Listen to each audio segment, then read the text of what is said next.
Magandang araw mga kababayan, narito po ang pinakabagong update tungkol kay Bagyong Marce ngayong hapon, November 6. Patuloy pa din po itong lumalakas habang papalapit sa Northern Luzon. Signal number 3, itinaas na. Para naman lagi kang updated sa lagay ng panahon, i-click mo lang ang subscribe button.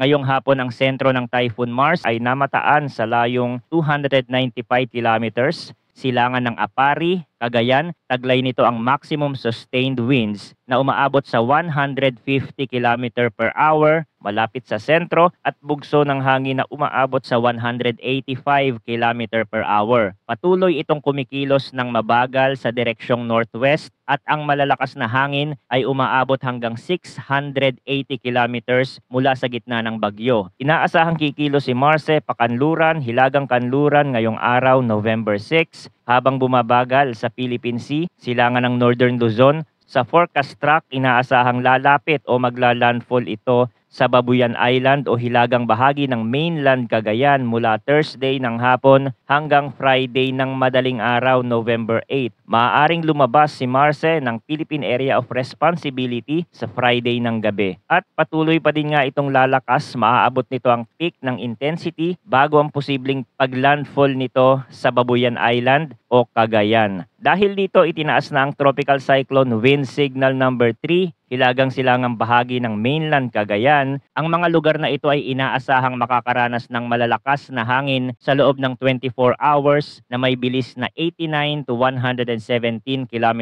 per hour na posibleng magdulot ng moderate hanggang bahagyang banta sa buhay at ari-arian. Signal number 2 para naman sa Batanes, natitirang bahagi ng Cagayan kasama ang Babuyan Islands, hilagang bahagi ng Isabela, Apayao, Kalinga, Abra, Ilocos Norte at ilang bahagi ng Ilocos Sur. Asahan ang hangin na may bilis na 62 to 88 km per hour sa loob ng 24 hours. Mag-ingat po dahil maaring magkaroon ng minor hanggang moderate na pinsala sa mga lugar na ito. Signal number 1 para sa mga nakatira sa Ilocos Sur, La Union, hilagang kanlurang bahagi ng Pangasinan, natitirang bahagi ng Abra, Kalinga, Mountain Province, Ifugao, Benguet, Isabela, Quirino, Nueva Vizcaya at ilang bahagi ng Aurora.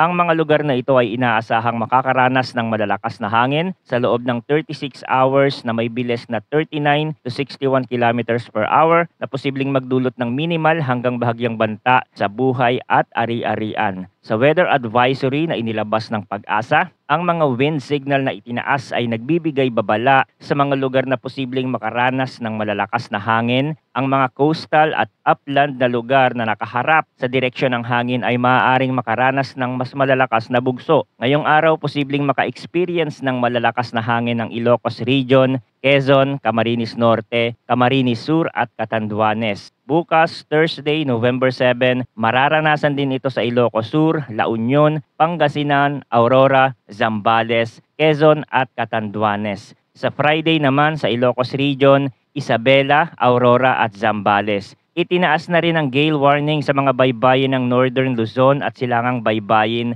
ng Central Luzon. Delikado po ang paglalayag sa mga baybayin lalo na sa hilagang silangang baybayin ng mainland Cagayan at silangang bahagi ng Babuyan Island na posibleng umabot ng 8 meters ang alon. At sa hilagang baybayin ng Ilocos Norte at hilagang baybayin ng Isabela, pwedeng tumaas naman dyan ang alon ng hanggang 6 meters. At sa natitirang baybayin ng Ilocos Region at hilagang baybayin ng Aurora, maaaring umabot ang taas ng alon sa 4.5 meters. Pinapayuhan po ang lahat na patuloy na subaybayan ang mga susunod na update ukol sa bagyong ito, maging handa sa mga posibleng epekto tulad ng pagbaha at pagguho ng lupa lalo na sa mga lugar na may mga nakataas na tropical cyclone wind signal. Ang panahon ay mabilis magbago kaya't manatiling updated sa mga susunod na ulat mula dito sa channel para sa pinakabagong balita tungkol sa lagay ng panahon. Salamat sa inyong pagtutok at manatiling ligtas.